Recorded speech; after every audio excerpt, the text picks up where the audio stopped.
शंकराचार्य अविमुक्तेश्वरानंद सरस्वती को लेकर एक बड़ी खबर सामने आई है, जहां पर प्रयागराज की एक विशेष अदालत के आदेश के बाद शंकराचार्य के खिलाफ नाबालिगों से जुड़े यौन शोषण के आरोपों में एफआईआर दर्ज करने का निर्देश दिया गया है।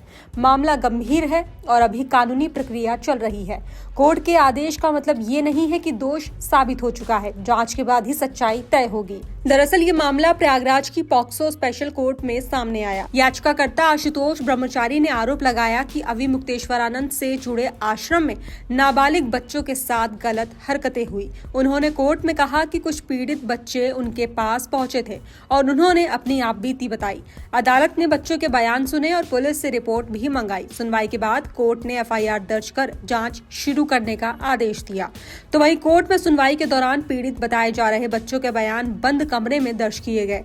कोर्ट ने ये देखा कि लगाए गए आरोप बहुत गंभीर है, इसलिए पुलिस जांच जरूरी है। इसी आधार पर एफआईआर का आदेश दिया गया।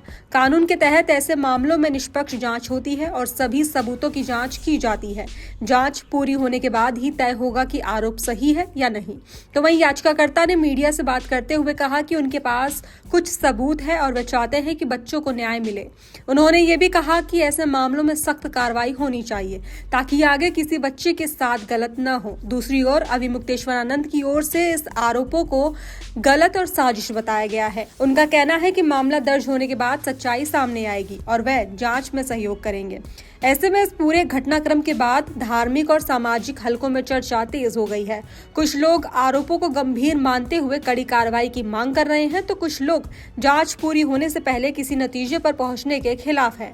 एक्सपर्ट्स का कहना है कि ऐसे संवेदनशील मामलों में भावनाओं के बजाय कानून की प्रक्रिया पर भरोसा करना चाहिए। कानूनी तौर पर यह मामला पॉक्सो एक्ट के तहत आता है, जिसमें नाबालिगों के खिलाफ अपराध को बहुत गंभीर माना जाता है। अदालत के आदेश के बाद पुलिस एफआईआर दर्ज कर सबूत इकट्ठा करेगी, गवाहों के बयान लेगी और जांच रिपोर्ट तैयार करेगी। इसके बाद आगे की कार्रवाई तय होगी। आरोपों को भी अपनी बात रखने का पूरा मौका मिलेगा।